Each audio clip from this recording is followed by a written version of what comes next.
Hey guys, so I'm about to head out to the post office to pick up our 40 Pekin ducklings. I am super excited because I love baby ducklings, chicks, anything baby I can get my hands on, especially farm animals. I'm really excited to get there and see them, and I hope they're all healthy and alive. That's always the thing when you order, sometimes you lose one or two.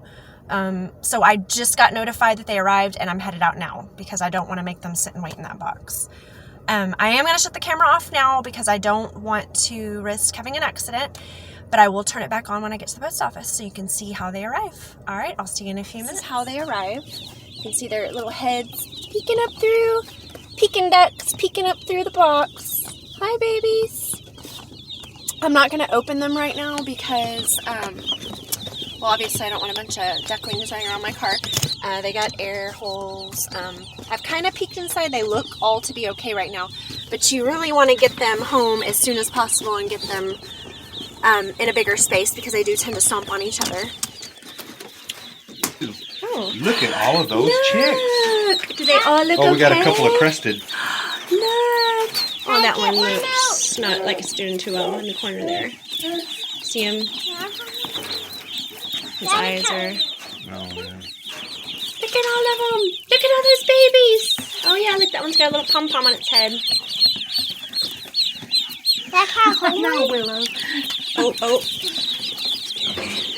Can I do it? Yeah, some of them. This one's not doing too good.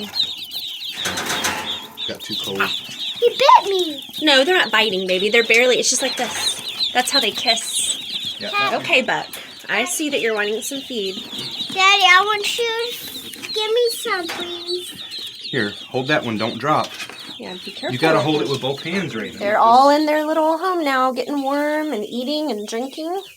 So, Ricky was saying when you first come in, you need to at least dip a couple of their beaks in the water to show them how to drink. Excuse me. And then the others follow, and that's exactly what happened. Yeah, so you just take a chick or a duckling and you just put a finger behind its head and dip it in the water and see it drinks, and then it knows the water's there. And then the others see it drink, and then they realize, oh, perfect. There they are. So here are our pecans, roughly 12 weeks later. They have grown to be quite large and beautiful. We had a pretty good mixture of drakes and hens. So we actually hand-picked one drake and 5 hens that we are going to keep so that we can incubate and hatch their eggs for more meat later. But unfortunately, these guys are in this tractor and they are moved around every day and they are fed very heavily because they will be harvested within the next few days here. I think all 40 of them wound up surviving. So, got quite the job ahead of us. So just wanted to show you how much they've grown in just 12 weeks. So excellent meat birds. We also have some of our own duck eggs incubating in our ManaPro Nurture Right incubator. I really love this thing. Eventually we'd like to get a bigger one, but for now this works for our needs. We have 17 Rouen eggs incubating as well as 4 guinea eggs. I did have the entire incubator full, but I candled them the day before yesterday and saw that several were either not fertilized or the embryo had stopped growing. So I went ahead and disposed of those. All these look good so far. I will continue candling them until lockdown. We also have 6 of those eggs in the Magic Fly incubator. I would not recommend this incubator. It is not as good as the ManaPro. So we will probably buy another one of these to replace the Magic Fly. But as you see, this is the temperature on the left, and the right is the humidity. And it's staying at a steady 30%, which is perfectly fine. And then the temperature 99.5, that is perfect for duck eggs, chicken, or the guinea. They can all be at that temperature, and that is why we are able to mix them. Okay guys, so today is day 28 for the Magic Fly incubator, which means it is hatch day. I have taken them off the egg turner and I have added in the moisture, and I did that on day 25. We already have one egg pipping, I don't know if you can see it up here, right on the corner, right there. That's what you call a pip. Sorry, it's blurry. And that's where the beak is trying to break through the egg. So we're gonna have some ducklings today. I'm excited. So for the nurture right, we're on day 25. This is the first day of lockdown, which is the day I take them off the egg turner.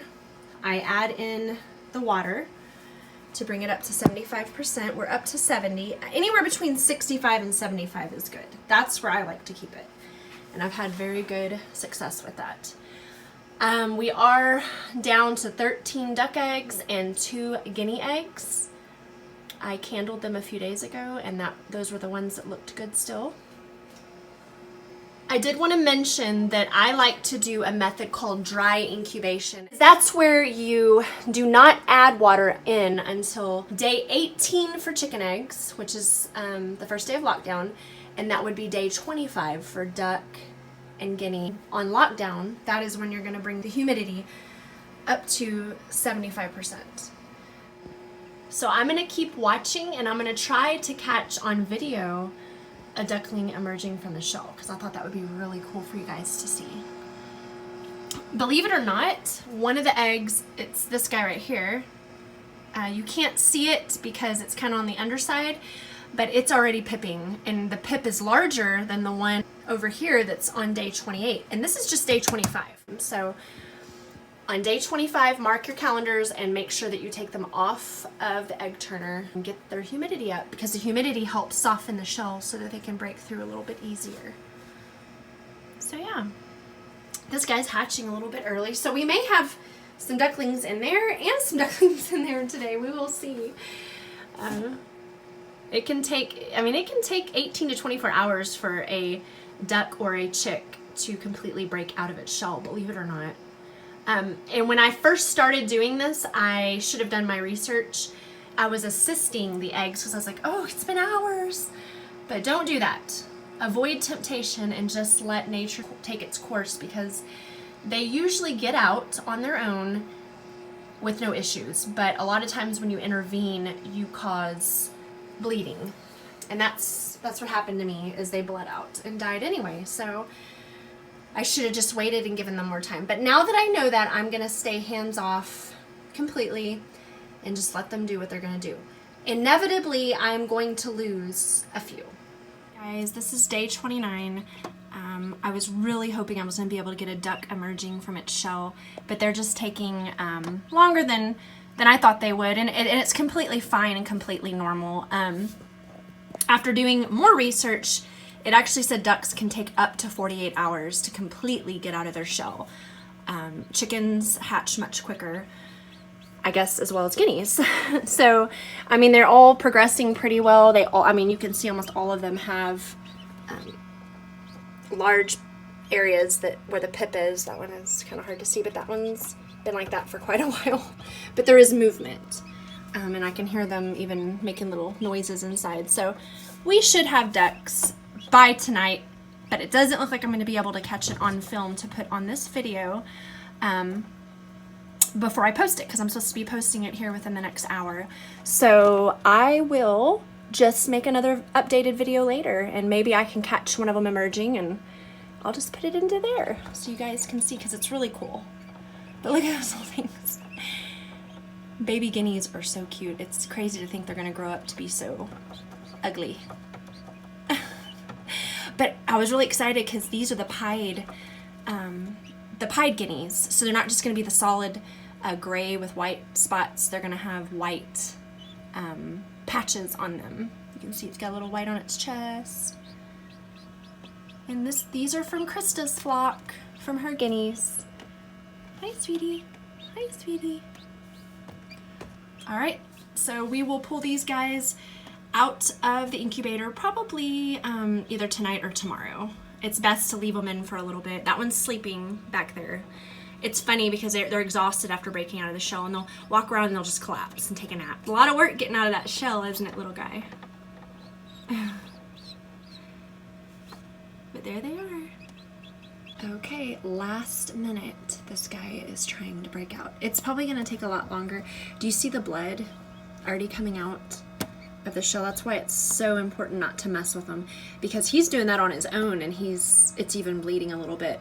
But if I were to reach in there right now and try to start tearing that shell away, thinking he needed help, he would most likely bleed to death. So he's going at his own pace. He knows when it's time to come out, when the yolk is completely absorbed and all the blood is in his body versus on the membrane of the shell. So it's very important to stay hands off and just to watch and keep the humidity up, because the humidity, again, is what's going to help him break out of that shell. And duck eggs are fairly hard shells, and the membrane that's between the actual duck and the shell is very tough. It's tough to break. So, I mean, it takes a lot of work to get out of that shell. But yeah, I just wanted to show you. You can see his little beak moving around. All right. So this is our Rouen swimming area. This is where they're going to bathe, keep themselves cool in the hot summer, as well as they eat next to this pool, because ducks have to have a fresh water source in order to swallow their feed.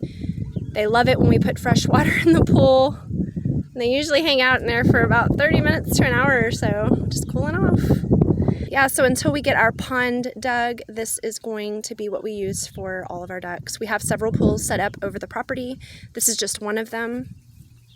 We have our Rouen drake on the left and our 2 hens on the right. I'm sure you could tell that, but I just wanted to point that out. Rouens are a multi-purpose bird. They're egg layers and they are meat birds. They only lay about 180 eggs a year. There definitely are breeds that lay more eggs than that. For instance, the Khaki Campbell, which is a breed we want to bring in within this year. So we're planning on ordering some from a hatchery. But right now this is what we have and this is what we're working with. We're hoping that most of the eggs in the incubator are going to be hens, but we will see. Usually it's about 50-50. You guys having fun?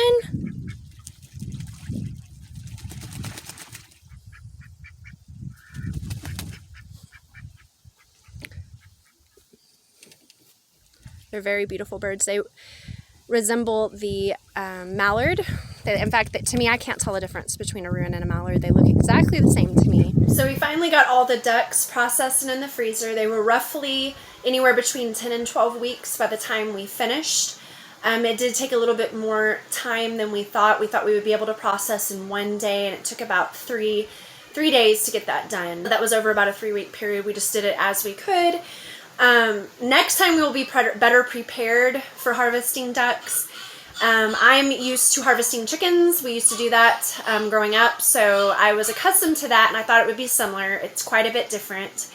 Pekins have a lot of pin feathers that you have to pick out. Depending on the age, it does help cut down on the pin feathers, the age that you harvest them, but they still have quite a few in their breast area when you get done plucking them. Anybody that has ever done that knows that that takes a while to pick all those out. There is the option to skin the duck, but we prefer to leave the skin on because it keeps the meat more moist when you're cooking it. It keeps it from drying out, so that's why we chose to leave the skin on. I think that next time we would probably scale back a little bit and not do quite so many ducks at one time. I did hand select 5 out of the flock to keep for hatching eggs, as well as just having eggs on hand, because duck eggs are great for baking and such. And pekins are supposed to be some really good layers. But a couple things I wanted to tell you if you're not familiar with duck meat. Duck meat is a dark meat compared to chicken, which has white and dark meat on it. So just keep that in mind. I am looking forward to raising some chickens and harvesting some chickens. I'm sure we will do that in a future video. But I just wanted to thank everybody for joining us on this journey. I know that we're just starting out and the videos are pretty raw. I'm doing my best at editing. I've got a lot of learning to do because it's a lot more difficult than I thought it would be, and I'm not very computer savvy. But just stick with us, and I guarantee you it will get better down the road, and we'll have more content. Like, I really would have liked to include the harvesting video, but I chose not to put that in just because I want us to be a little bit more experienced whenever we make a video like that for you guys. We want the content to be educational. So that's it for today's video. If you enjoyed it, please like and subscribe, as well as hit the bell for future notifications of videos that we post. And we also like to ask you to share our videos because, like I said, we're just starting out, and word of mouth is always the best way to get something going. So yeah, just share with friends, family, whoever you think you might enjoy these videos or learn from them. Until then, guys, take care of yourselves and God bless.